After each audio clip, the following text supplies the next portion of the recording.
I am Lawrence Chuno, and this is Doing Jazz.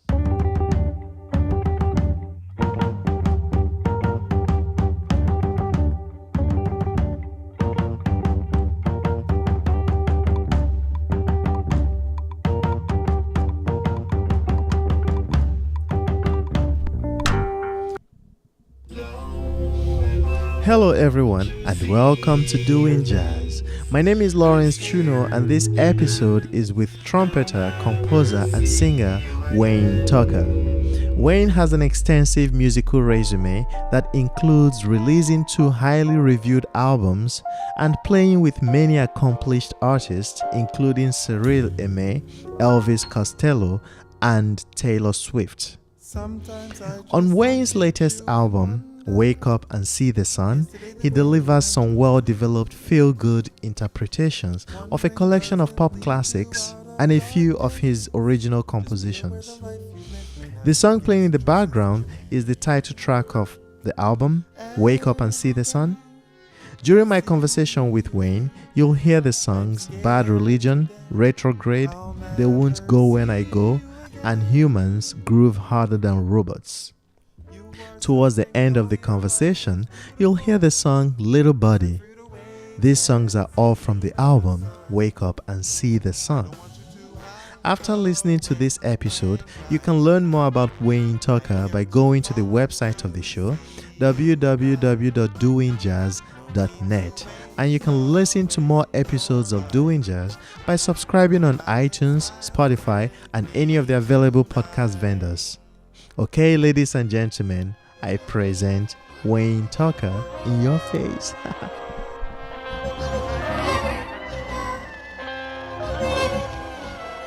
Though I love to see your face, I'm scared to death I'll never see you again. You are suffering though your life is beautiful. It's time for you to wake and see the sun. I don't want you to. Wayne Tucker, Yes, sir. welcome to Doing Jazz. Oh, thank you for having me. Yeah, I was going through trying to read up about you. I don't see a website. Oh, I'm actually editing the website right now. Okay. Yeah, but it's WayneTuckerMusic.com. Okay. I almost told you my email, Wayne@WayneTuckerMusic.com. Oh, okay, But the good. website is WayneTuckerMusic.com. But you have a good presence online. You have Google Graph, Knowledge Graph, Google Knowledge Graph. So that means you're present online. That means you Right. you have enough stuff that Google recognizes you. Awesome. I'm Yeah. glad that happened. Yep. There's this website I saw your bio on. It's called, I think, The Agency. It's like a website related to Taylor Swift. Oh, okay. Do you know about that? Man, I think I've seen it before. Actually, I feel Okay. like someone sent that to me one time. But That's it's like interesting. it's like a list of the people who play in Taylor's band or played in her band. Oh, Yeah. have you played with Yeah, her? so I used to play in her Okay, band. Okay. Yep. Okay. Yeah, that makes sense now. Yeah. Yeah. So you've played with a lot of people. You've played with Taylor Yeah. Swift. You've played with Cyrille Aimée. You Yeah. play with Elvis Costello. Yeah. Wow. Do you have any experience that you think is the most cherished experience out of all the people you've played with? Man, I It would doesn't actually, mean that I would other people actually are say not cool. no. Of course, I Yeah. mean, every experience is a valuable experience, but I might actually say Cyrille Aimée. Okay. Yeah, because it's one of my closest friends in all the world. And when you play music with people who you really connect with on a human level, like I consider her to be like the big sister I never had. You know. Awesome. Yeah, we went to college together and we've been playing together for over 10 years now. She covers a song of mine on her album Live at Smalls. I play on and wrote a lot of the music for her album Live at Birdland. And we've actually been doing a lot of shows lately. We did a tour of Spain and Italy 2 months ago. And we've got some U.S. tour dates coming up in the next few months. We're actually going to go to L.A. to play for an event hosted by Arturo Sandoval on Sunday. Thanks. All right, let's go to your album. Let's talk about your album. Yeah. Your new album. It's called Wake Up and Do Something. Wake Up and See the Sun. Wake Up and See the Sun. Yeah. Yeah.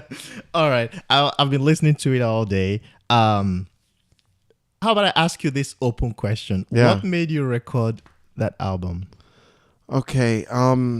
At the time that I decided to record the album, it's because I played a couple of shows with people that I hadn't really played too many shows with in my own band. We'd play together in some other people's bands, but not in my own band. And when we did those shows, it felt magical to me. And I thought to myself, I have to document this moment in history because it really feels special. I see. There was a few things that came together all at once. One was getting incredible musicians who are incredibly busy to line up the dates in the right way, and they were able to play with me. People like Sullivan Fortner, Yasushi Nakamura, and Jonathan Pinson.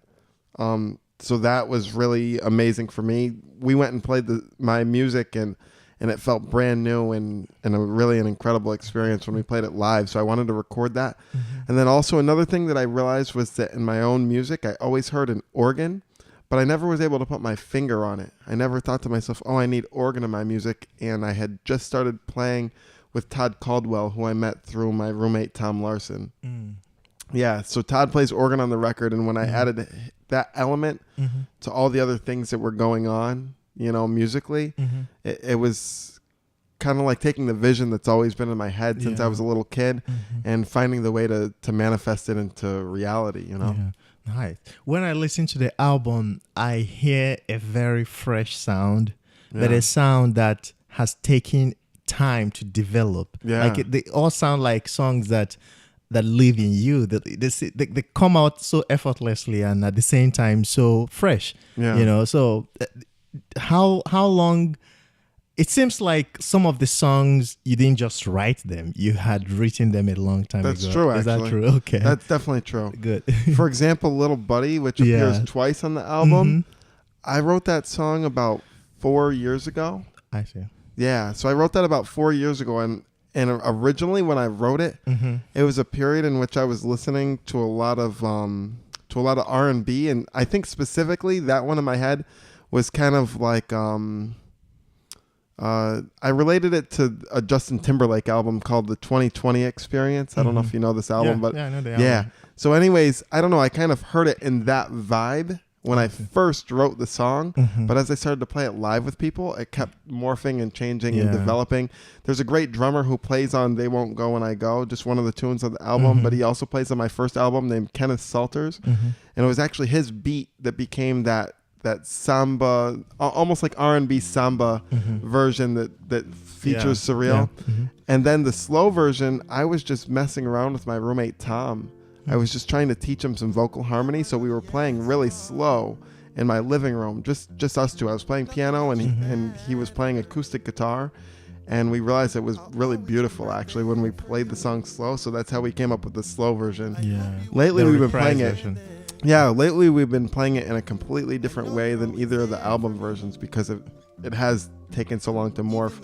But actually, I think the oldest tune on the record is Wake Up and See the Sun, which I started writing my first year in New York, which was 8.5 years ago. Yeah. Interesting. Another one that I really enjoyed listening to, even though I'm still trying to understand the lyrics, is Bad Religion. Oh, okay. That's a Frank Ocean song. It's a cover. Okay.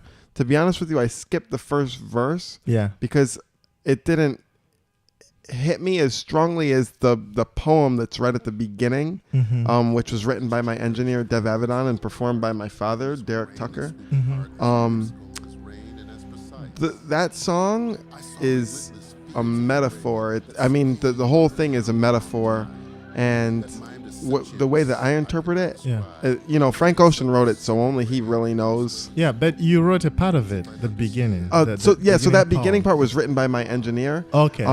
And that part wasn't necessarily supposed to go directly with the lyrics. That part was really supposed to provide an atmosphere, which got you ready for the lyrics, if that makes any sense. It makes sense to me.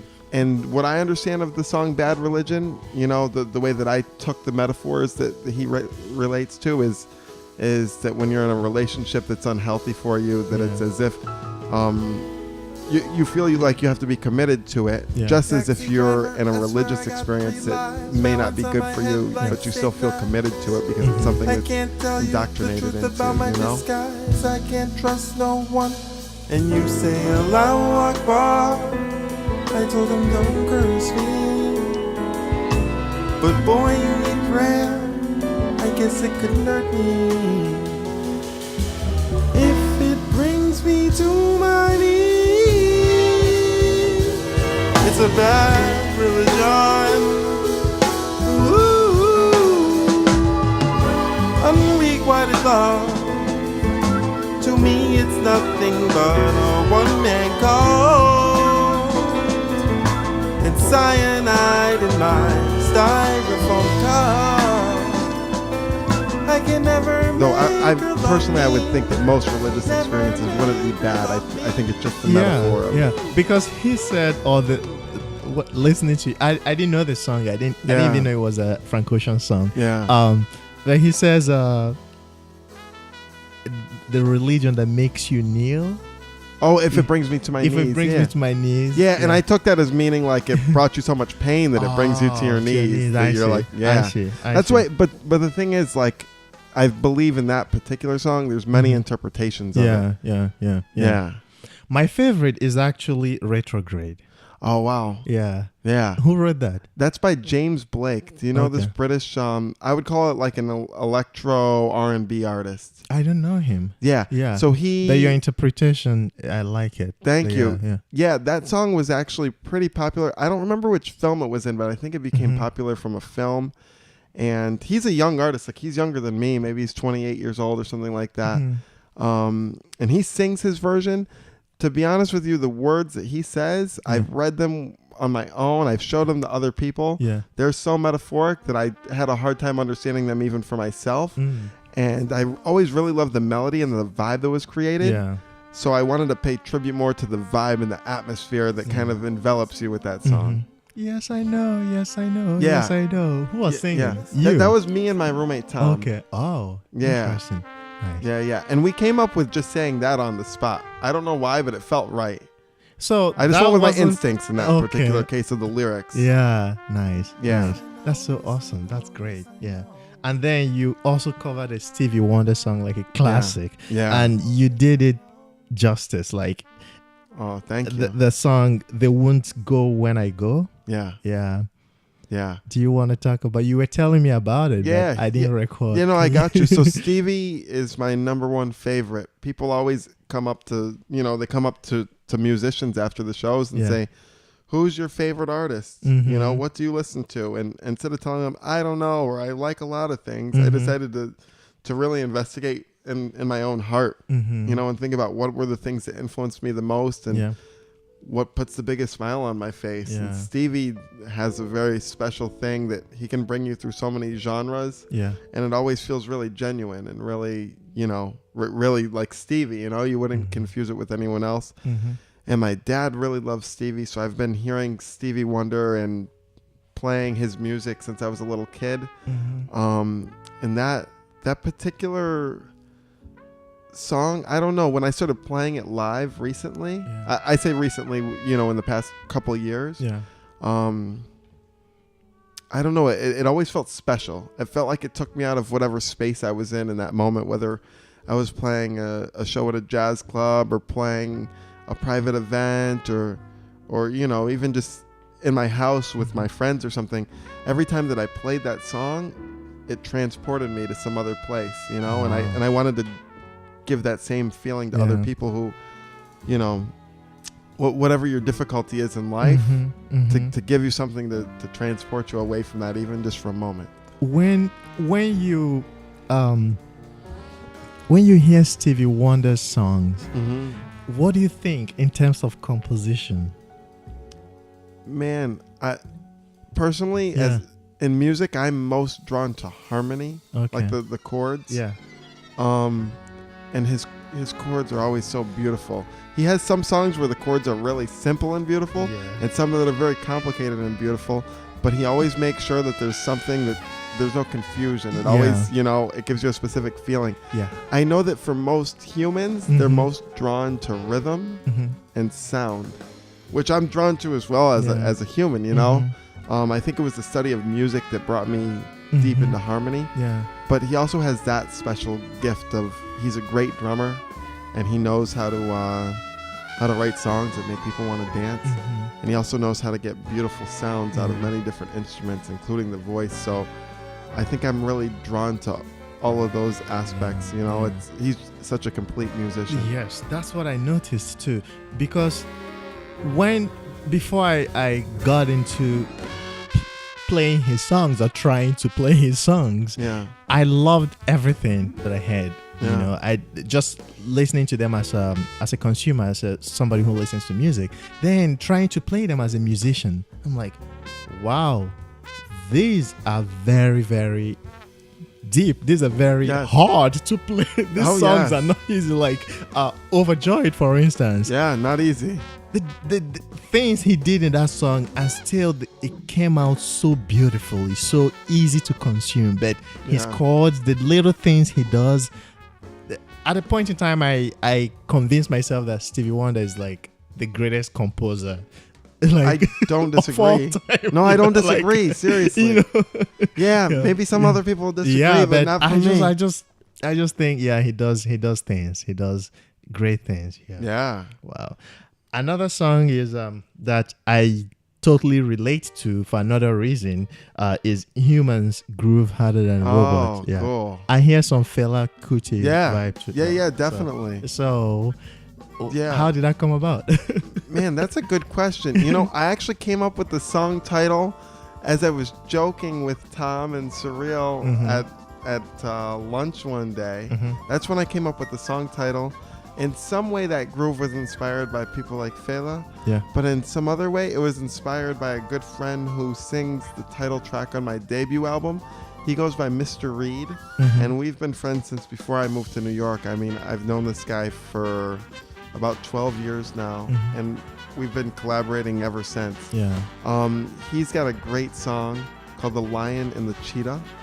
And I know that Mr. Reed, he's got a very deep connection to West Africa, specifically Ghana. Okay. He spent a lot of time there, and he's an American. Is he from New York? he's from East New York, Brooklyn. Okay. His family is from the Carolinas. He's a Gullah. Okay. If you know the Gullah Gullahs people. are like almost.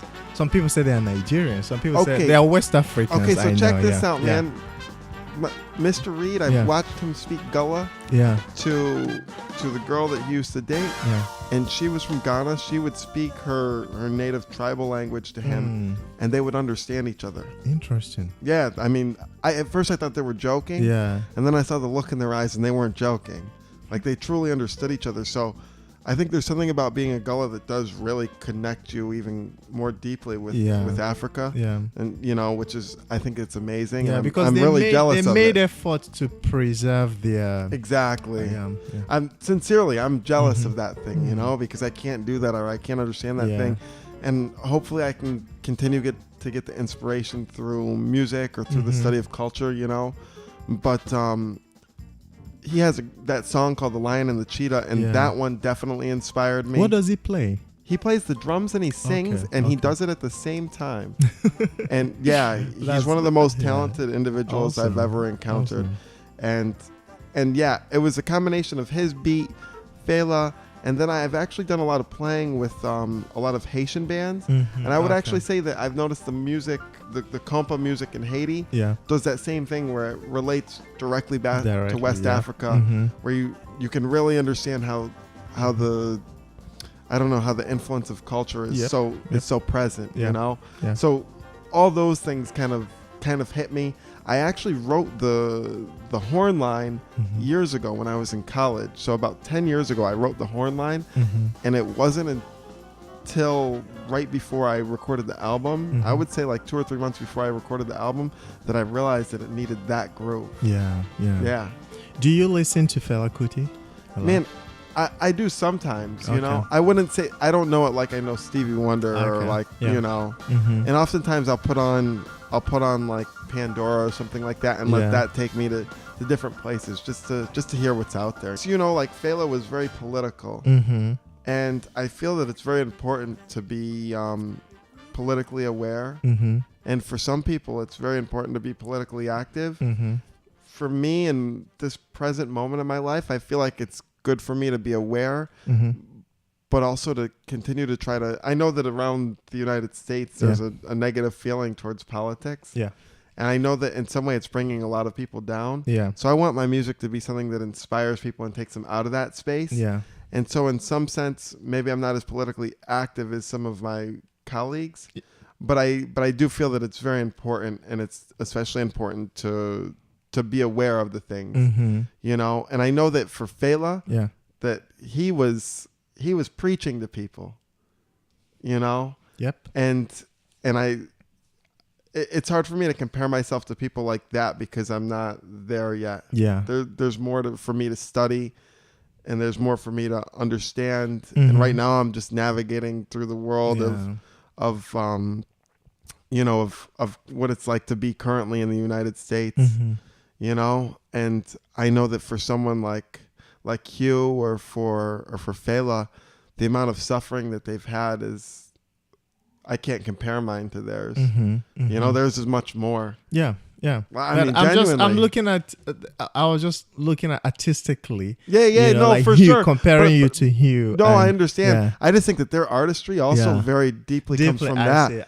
And I can't pretend that thing. I have to continue studying. You have to continue. And continue you have to continue living. Continue exactly. Yeah. But I don't want to be one of those people who goes, I know everything about politics. I'm going to tell you everything that's going on. Yeah. Like, I know a decent amount about it, and I'm trying to learn more, and I'm trying to uplift people through the dark times of the current political climate, As I was listening to your music, there's something that I kept feeling. Now I know what I can. I couldn't put my finger on that, but now I know how to describe it. And this might not be how you feel at all. Okay. But this is how I feel. Your music has a comedic feel to it, like slight tinge of comedy, slight tinge of humor that came in like without, unintentionally, I think, like Little Buddy. Yeah. Like when I'm listening to it, I'm like, okay, this makes me feel good, but not, more than feeling good, it makes me wanna laugh, wanna smile, Okay, I always say that. I don't know. I never pictured it that way. Yeah. But I know why it is that way. And I always say that people's artistry is a reflection of who they are. And like, you could get to know someone very well just by listening to their music, or by checking out their art, or seeing them dance, or whatever it is that they do. And I know for myself that people often find me to be comical, especially when it's not even intentional. They're like, oh, it wasn't the words you said, it was the way that you said it. And I go, wow, I didn't mean for it to come across that way, but I understand why you felt that way. And I would say the same thing with the music. Even in your playing, like even your the way you speak the language of jazz with your horn. Right. It comes across that way. Do you listen to Horace Silver? Yeah. Horace Silver has that, like in his solo. Sometimes the things he does. I know what you mean. Yeah. I know exactly what you mean. Gives you a feeling that tells you he's communicating to you. He's telling you, hey, do you see that? Isn't that funny? Like, you know, No, I know just what you mean. I actually listened to Horace Silver yesterday for a little bit, and I had that feeling. Yeah, really. Yeah. So that's all. Yeah. I just wanted to say that. No, that's cool. It's a compliment. Yeah, I think that however an individual experiences my music, I'm happy with it. Like, I think the music is seen through the lens of many things. Yeah. Whether it's the emotions you feel in that moment, whether it's the place you're in, the people you're with, the life you experience. So everyone's going to experience it differently, and I have to understand and be okay with that they're going to see it through their lens. Yeah. Now, it's obvious that you have your own sound. Yeah. I can just say that, and anybody Thank that you. disagrees, I think that person is just is just hating. Yeah. Do you think an artist should strive to have his or her own sound? Do you think that's something that you should come out trying to do? I think that everybody has their own sound naturally, and it's about being unafraid to deliver the feeling that you want to deliver, once again through that lens of the music you're playing with, the people you're playing with, who you're playing for, the feelings you have. But whatever that is, you have to be unafraid to give that to people. You know, I always think I want to make myself feel vulnerable when I'm on stage or when I'm in the studio. I want to just truly live it. And I also think of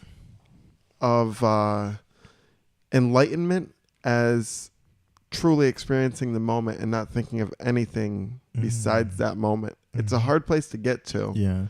But I know the experiences I've had when I get there. And it's always really, it's an incredible and euphoric feeling.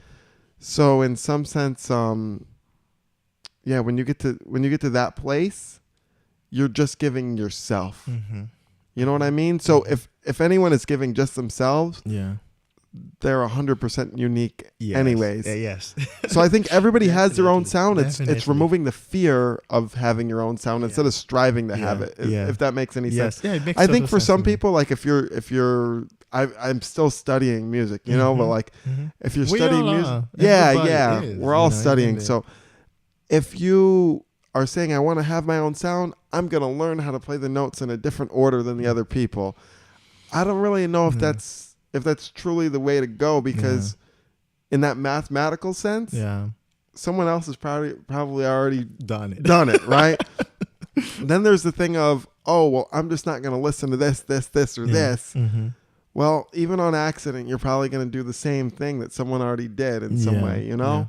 So I think it's really that thing of being a human, and that every human you encounter is a little bit different. Some people are more unique than others. You know?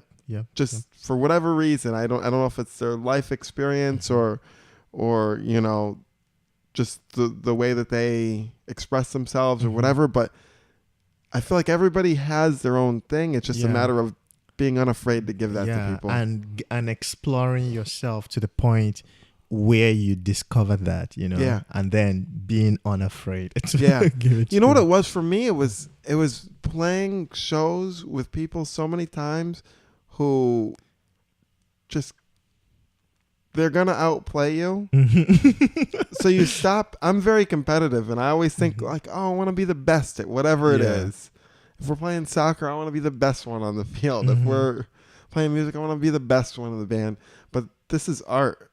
It's not about that. And I think for me, it was when I realized that, and I realized that I'm not going to be the best. My mom asked me about a year ago, I practiced, I was at her house and I practiced all day. I mean, like literally all day, trumpet on my face. And she goes, wow, you know, it's amazing to hear that you're still doing the same thing you did as a kid, you know, just really striving to be the best at this thing. Are you getting closer to being as good as some of your heroes like Wynton Marsalis and Arturo Sandoval? And from her, I took it as in a technical way. And I told her, honestly, Mom, I'm getting closer, but I'm never going to get there. And I realize that I'm okay with it, because I have some other thing that they don't have just by being myself. You know? And I think it was that realization and that just being okay with not being the best at something, or not trying to have my own sound, but simply just being me and enjoying the experience for whatever it is, not proving anything to anyone. I know it used to be like, oh, it's a fast song. Let me show people how fast I can play on it. Oh, let me show people how high I can play on the trumpet, or how loud I can, or whatever it is, you know, how slick the things I can play are. But now it's like, okay, what's the most appropriate thing I can play to make everybody, the other musicians, the audience, and myself just simply feel good. You know? And that's what jazz is all about. It's like, it's like this avenue for a quick display of human natural democracy, you know, where we just come together and let everybody shine while shining at the same time, you know. Yep. And if you try to overdo it, it spoils everything, you know. You just have to, if sometimes even the minimum, the least you can do might turn out to be the most of your shine it brings out, you know. Definitely. So, Definitely. I completely agree. Wow. Let's go back to the very beginning. Yeah. Of you. Where are you from? I'm from Syracuse, New York. Okay. Yeah. Yeah, it's like 4.5 hours outside of New York City. When did you start playing music? I started playing the piano at my house because both of my parents play. Okay. Are they musicians? So my mom was a teacher. Yeah, okay. She's retired Music now. teacher? No, actually a kindergarten teacher, but she had a piano in her classroom. Oh. And she would play for sing-along. So about once a week I'd go to my mom's class for the sing-along of all the kindergartners, you know? And then my dad played in church, and he would play. I've seen him play a lot of different shows. Never really anything like classical music, though he does sing opera occasionally. I've seen him sing operas. Wow. But in terms of playing the piano, I mean, I would see him play gospel music, jazz music, funk music, R&B. And I remember we would play in the house. So he would set up 3 keyboards, and I have an older brother who plays the saxophone and often plays with me. He plays on the album as well. Okay. But the 3 of us, my mom would be upstairs usually playing the piano, and the 3 of us would be downstairs jamming along to things like Sly and the Family Stone and Herbie Hancock, Stevie Wonder, Aretha, you know, like the stuff that my dad grew up with, really, you know. So that was how I started. I would guess it was around age 2 or 3. That's what I said to my mom, and she goes, "That sounds right to me." You know, so I started with piano, then I studied classical violin at school starting when I was 8. Okay. And then I picked up the trumpet because my brother was playing saxophone when I was 11. Yeah. So I guess that was my early musical development. And then did you, during this period, when did you figure out, oh, this is what I want to do for I would life? say age 14 when I was... Really? That early? Well, I mean, I started trumpet when I was 11, but I didn't take any lessons. I didn't take a trumpet lesson until I was 14. Okay. Because I was already taking violin lessons, and I already had been playing the piano and understood harmony a bit. You know, so for me, I don't know. I just kind of picked it up and was pretty natural at the trumpet. When I started taking lessons, I had to go back to the beginning. Yeah. But when I realized I was okay with that and I was willing to put in the work, I realized it could be something that I could do. And also I remember going to high school, and there was 3 trumpet players in the band. I mean, it's a huge school and a huge band. We're talking like 75 people in the band or something, you know? And there was 3 trumpet players that were better than me. They were all older than me, and they'd all been taking lessons, and I had never had a lesson yet. But being a competitive person, I was like, no, man, forget that. I want to be better than these people. And I worked hard. I mean, I'm saying I practiced every moment I could until my lips were too tired to practice anymore for, you know, a couple months at least. I mean, I didn't stop, but it took, you know, maybe 1 or 2 months, and then I was the best one in the band, and it hit me like, oh, I'm talented at this, and I really like it. Yeah. I think I could make something of it, you know? I see. And then you went to college for music. Yeah. For jazz. For jazz, okay. Yeah. Was it a conservatory? Yeah, it's SUNY Purchase, and it has many different conservatories.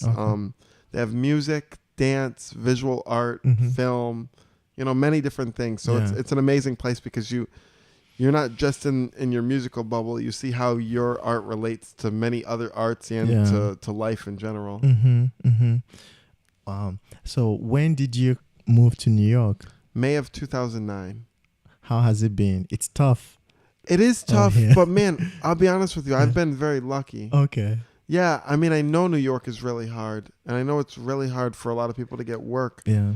But I've been really lucky. I don't know. I had some contacts before I moved here, which have been great contacts. And those went on to other people, and that moved on to other people. And now the network is so large that I really don't know what I'm going to end up doing with each day, you know? That's good.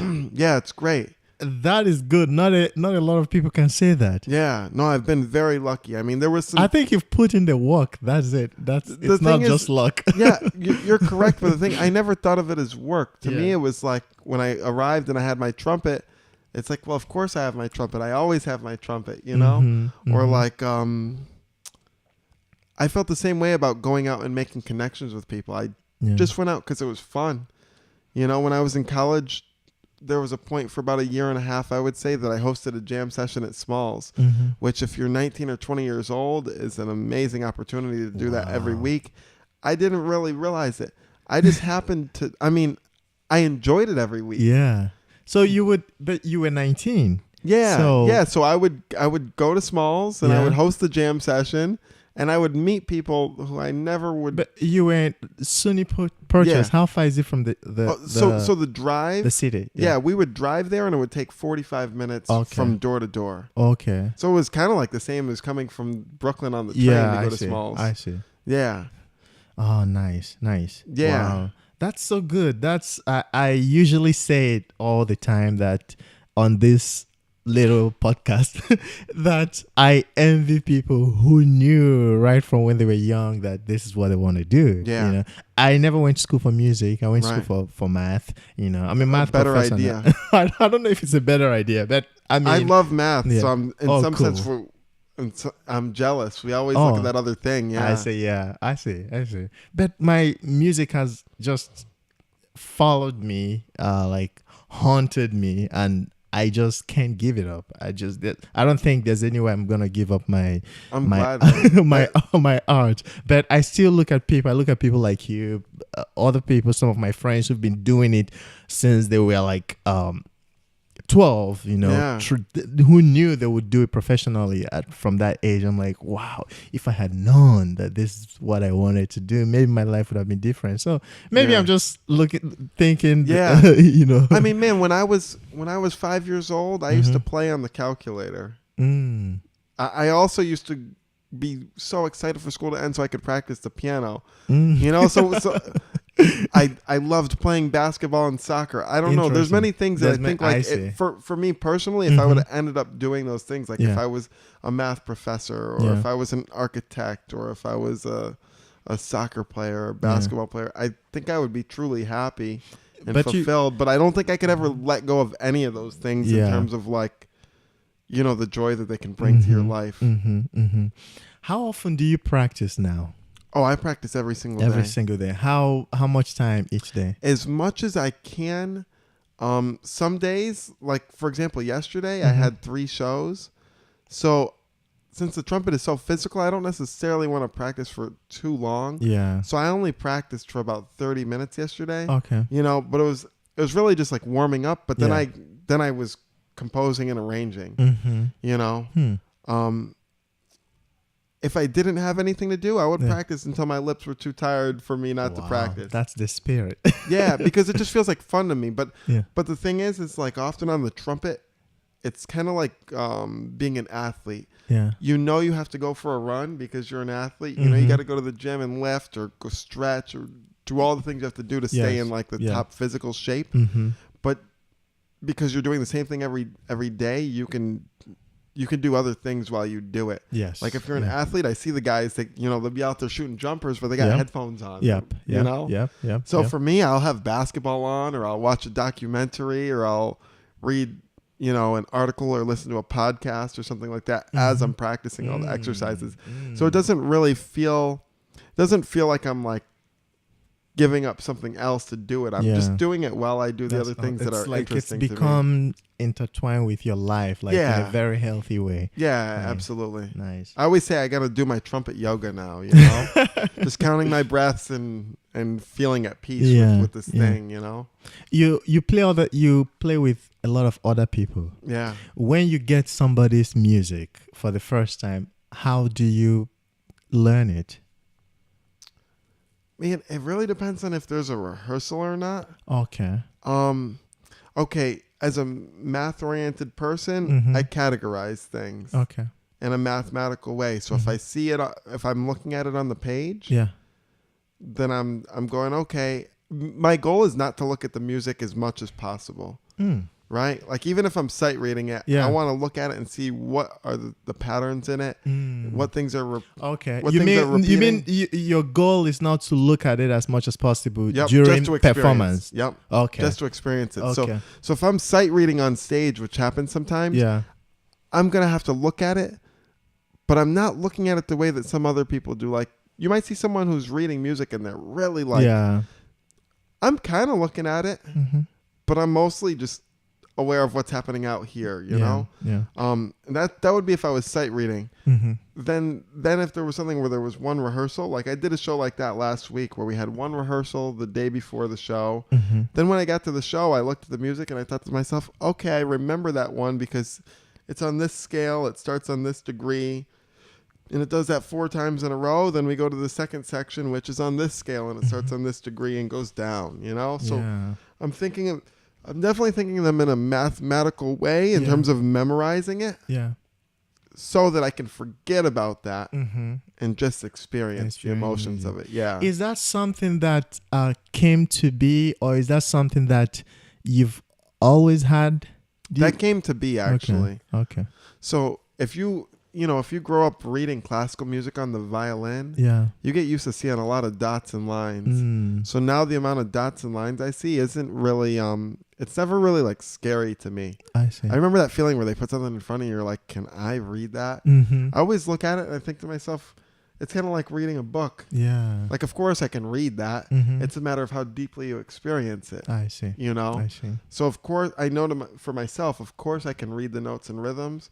How deeply can I experience it now, and what can I do to bring me there? Yeah. One teacher, my first trumpet teacher, he taught me that I need to be reading a measure or two in front of what I'm actually playing so that I'm ready for it. That was one thing that helped.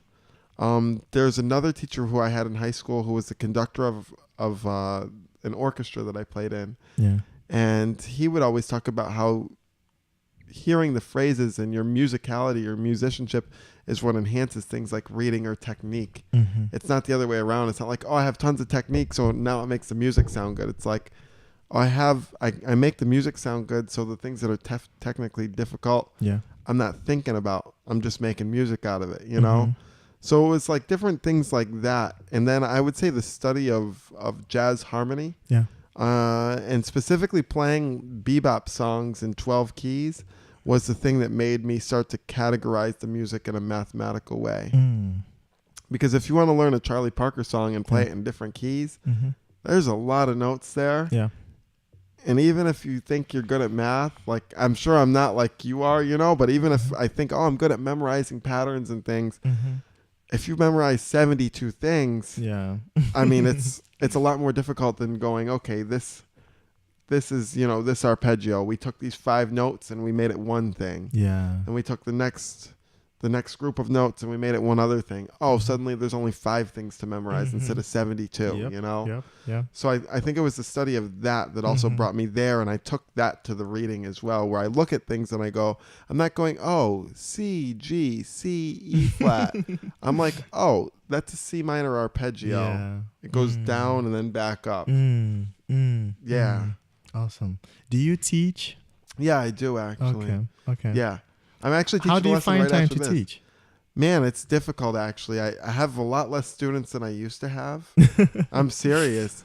It's really difficult, but I almost always teach them in the afternoons. And the students and their families are actually really flexible with me. It's mostly people who found me. I didn't ever go looking for students. Either people found me. For example, I have a trumpet student who's only 7 years old.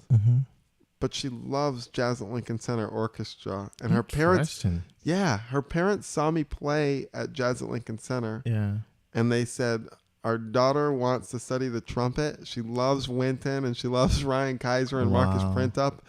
And she wanted to study with someone really good. And when she heard you, she said she wanted to study with you. And she was only 5 at the time. Yeah, I know it sounds crazy, right? Interesting. My goal, I should say my goal is to teach all my students about life through the lens of music and That's the good. value of hard work and focus Yeah. and many of the things that are missing because of the impact of technology. Mm-hmm. I think the study of music takes people back to that, the root of how to do something, which is through repetition. Yeah. You know, whatever Yeah. you want to do. If you want to be Of course, a of mathematician, you gotta- have to do it over and over again. and over and over and over. Yeah, you don't do it You twice. don't do it twice. You do it 100 times 100 until you start to see all the Yep, different yep. angles from which it works. Everything in life. Everything. Yeah, you see Right. preachers, some preachers, they're very electric and they're just, you don't know that these are sermons they've given over and over again. They've practiced right Yeah. from when they were young. Yeah, Exactly. that's it. So Yeah. it's like whatever you want to do in your life, Mm-hmm. you have to do it over and over again. Yeah. And that's the way to get good at music. Yep.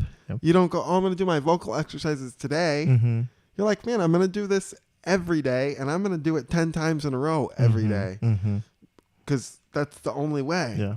You know, so I think to teach someone, especially a kid in this world where technology gives you instant gratification all the time, Yeah. to show them that you have to work really hard to achieve the things that are the most special in life. Yeah. Yeah. Like for example, for that girl who's studying trumpet with me, Mm-hmm. that's my main goal with her. Even though she's 7, it's to increase her level of focus every week. Yeah. To teach her that even though you might have practiced this week, you still failed because that's how life works. Yep. Even though you did what you were supposed to do. Mm-hmm. It's not fair and it's not easy, and just to understand that, you know. But ultimately for someone like that who could end up being very special, Yeah. I look at her and I'm like, you could be the best trumpet player in the world someday. All you have to do is keep loving it and keep practicing hard. Yeah. And especially as someone like a female trumpet player, Mm-hmm. I know that there's a big calling in the world today for equality amongst men and women. Mm-hmm. Specifically to bring up the women's rights and Yep. the equality for them. Yeah. And I think that to have someone like that potentially, to be a course. role model for people. I know, for Mhm. example, Ingrid Jensen is a Mhm. great female trumpet player, and Yeah. I know that she inspires Mm-hmm. not just female trumpet players, but all trumpet players, But I look at my student, I think, oh, you can be that someday. Yeah. You can be, when you're a unique individual in a particular scene, Mhm. whatever it is, Mhm. if you're the first or one of the first people to do something Yep. at an extremely high level, Yeah. you can inspire many people. So ultimately, I see a kid like that, and I Mhm. go, oh, you can deeply inspire the world That's good. in a way that's necessary. Or like the student I'm teaching today, Mm-hmm. he's actually an Orthodox Jewish kid. Mm-hmm. And oftentimes in that world, the people don't have any access or Yeah. communication with the world outside of that. Yeah. Like Yeah. I know many people who are Orthodox Jewish that haven't really even left their neighborhood in Brooklyn, I know. Yeah. But for his particular family, And when they leave, that they don't talk. I've had experiences Yeah. where I would hold the door for somebody who is a Hasidic, Yeah. and they would just walk past and not Yeah. say thank you. Or Yeah, something. exactly. I'm like, okay, you don't even care to interact with other people. I know it's pretty crazy, but I think it's that mix of things. Like Yeah. we talked about Mm-hmm. music and briefly about life in West Africa and how it Mm-hmm. relates to my experience Yeah. or to the people here or something, and it's like, I think for this kid who I'm going to teach, Yeah. the fact that his parents have an African American come in and teach their kid the trumpet, Mm. I think it shows Yes. you how open-minded they are Yeah. within that community that can be so closed off. Mm-hmm. And I think the things that I end up showing him, I show him also, we play Jewish music sometimes. Awesome. I've showed him people like Ambrose Akinmusire. I don't know. Are you familiar with Ambrose? Mm-mm. He's, Oh yeah. Ambrose. Yeah. like, for example, like just, He's Nigerian, I think. yeah, Okay. yeah, exactly. Yeah. So like you would never experience something like that in Yeah. that community. Mhm. Or I show him Stevie, Yeah. or I show him Miles Davis, Yeah. or Wynton Marsalis. Mhm. And just to see his eyes light up when he goes, whoa, that's a thing, That- you know? But he can also be someone who can inspire an entire community or a world of people. Yeah. You know, I remember reading an article about a Hasidic Jewish basketball player who was one of the top players in the United States. Wow. You know, he was just a little bit older than me, so maybe if I was a freshman in high school, he was the senior. And I remember reading about this guy. And he didn't end up playing professionally because he could not commit to the team commitments. Oh. Because he wasn't allowed to play on Friday nights and Saturday mornings or do anything related to technology on those days. So, oh my gosh. So, you know, it didn't become a possibility in his future. But I know that even just as a high school thing, he inspired many people to say, hey, this might not be the thing in our community, but we can make it a thing. Yeah, we can take it. We can take things from other people, exactly, and continue to grow. You know, exactly. And so I think that, like, for this particular and even kid, influence other people. I'm sure you've learned a few things from them, from him. Oh, absolutely, man. You We know? talk about repetition, the way that they have to read the Torah. Yeah, okay. He's a child and he reads the Torah and he has so much focus. Wow. He's different than the other children that I teach. So to see him and go, oh, he doesn't get distracted by his phone or his computer. I personally do. Yeah. You know, I should learn something from him in that way. Or even to think about deeply studying religion and using it as a microcosm in your life. You know, that's a good reminder for me. Or the way that his family is so welcoming in a situation that wouldn't generally seem welcoming for many outsiders. Yeah. I think that's amazing, you know, like just to remind me of, I've learned a lot of things from that experience for sure. That's awesome. That's a beautiful story. Yeah. Now let's play a little game. Okay. I'm trying to remember all the things we've talked about, but I think I did. Okay. This game is called Turn Up and Mute. Sometimes I call it Turn Up or Mute, but this one I think is Turn Up. I'm going to give you two options. And you're gonna turn one up. You're gonna mute the other. Okay. Okay. So no offense to anyone who. No offense to anyone. No. Okay. Let me prefix it with this. You're just turning it up for now. It could change once you leave here. I understand. Okay. All right. Okay. Let's start with the age-old question: Biggie or Pac? Biggie, Tupac. Which one do you turn up? I'm from the East Coast, but I'm sorry, Tupac. Tupac. Okay, that's awesome. Why? I love the aggressiveness. That's it's so present in I don't know, he makes you understand his pain. Oh, I see. Yeah.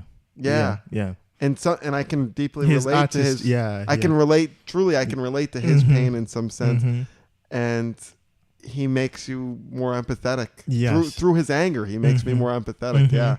Even his interviews are like a performance. Yeah. Like when you listen to Tupac talking to like the press, it's almost like he's giving everything. His facial expressions, his hand, his whole body is talking. He gives you everything. You know. Absolutely. So I can totally relate. Okay. Wynton Marsalis, Arturo Sandoval. I hope I pronounced the names correctly. No, you said it correctly. This is such a difficult one because they've both deeply inspired me. Okay. I'm going to say Wynton Marsalis. Okay. Because when I know Wynton a little bit, and the times that I've met him and interacted with him, he gave everything. Nice. You know, he didn't hold back, and he was truly generous and genuine, and I can deeply appreciate that. I don't actually personally know Arturo, but I'm going to meet him again. I haven't seen him since I was a kid, but I'm going to meet him again next week, like 1 week from today. So, yeah, I'm looking forward to that experience. But Wynton has had the vibrations that I've felt through his trumpet and through his knowledge has impacted my life. So you're meeting Arturo where? Yeah, in LA. He's hosting an event that I'm playing. There's 3 bands. There's a great singer and trombonist who I know and toured with last summer named Aubrey Logan. She's based in LA. I'm going out there with Cyrille, with Cyrille Aimée, and then Arturo is also playing with his band. Oh, okay. Yeah. Awesome. Nice. And lastly, all right, be careful here. Humans Groove Harder Than Robots or Little Buddy? Little Buddy. Oh, you turn off Little Buddy. Yeah, turning up Little Buddy. Okay. Why? Because I've had people come up to me and Yeah. tell me that it's their favorite song that they've ever heard in their life.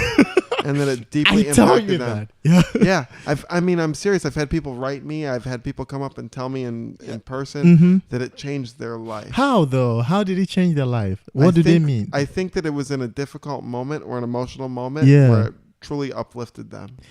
I mean, seriously, people have told me that song changed Mhm. my life. Mm. You know, and actually some people have requested that as the like their first song for their wedding dance Mm. or as they walk down the aisle at their wedding. So it's like I've noticed that it deeply touches people. Nice. Yeah. I don't want to impress people. I want to give people chills and to Yes. give them experiences, you know. Awesome. Nice. Yeah. Wayne Tucker. Yeah, thank you for having me. Good. This has been great. I hope we can do it again. Oh, me too. Yeah. Me Thank too. you. You're my buddy, yes you Bye-bye. are. Nothing else should matter. Yeah.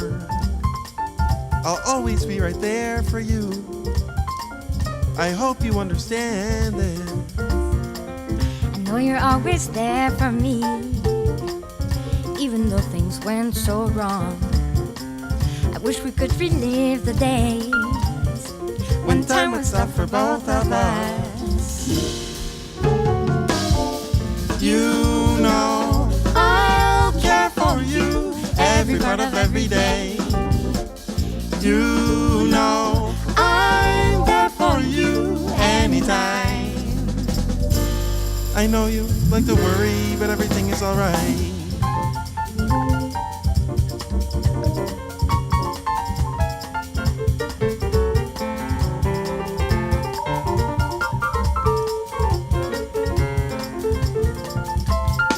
I'm pleased you're in a peaceful place.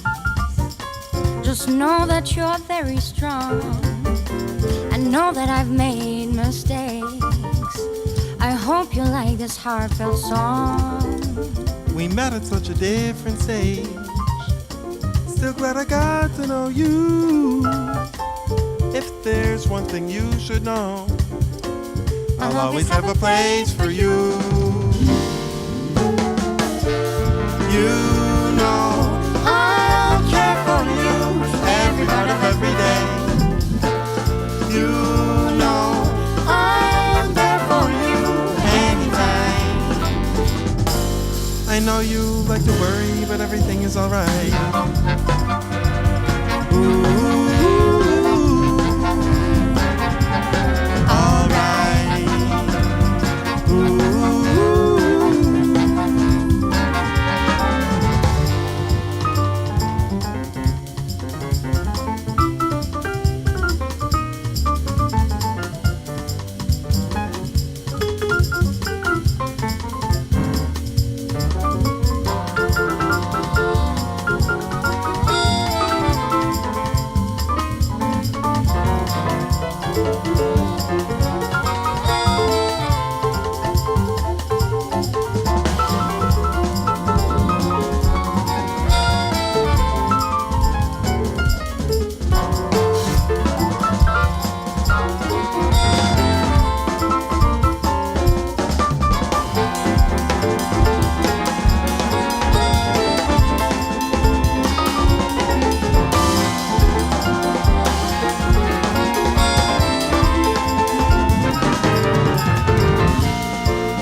like to worry, but everything is alright. Oh, I know you like to worry, but everything's alright. I know you like to worry, but everything is alright. Ooh, alright.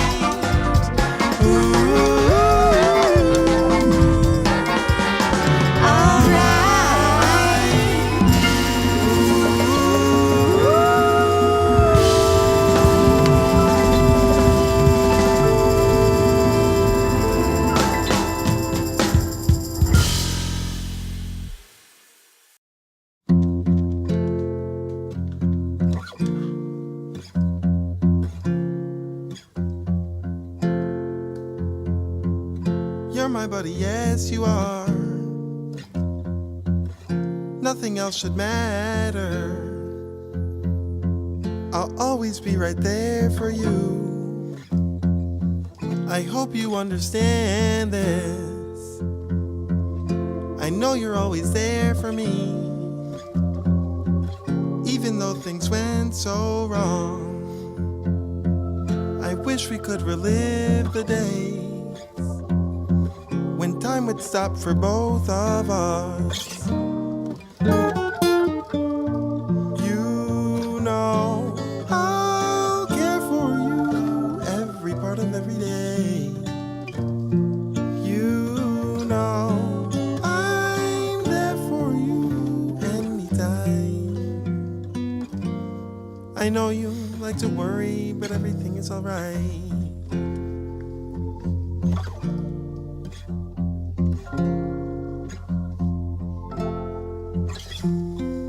I'm pleased you're in a peaceful place. Just know that you are very strong. I know that I've made my mistakes. I hope you like this heartfelt song. We met at such a different stage. Still glad I got to know you. If there's one thing you should know, I'll always have a place for you. You know I'll care for you every part of every day. You know I'm there for you anytime. I know you like to worry, but everything is alright.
I know you like to worry, but everything is alright.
I know you like to worry, but everything is alright.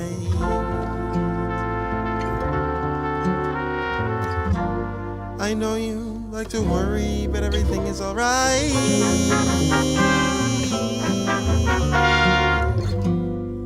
I know you like to worry, but everything is alright.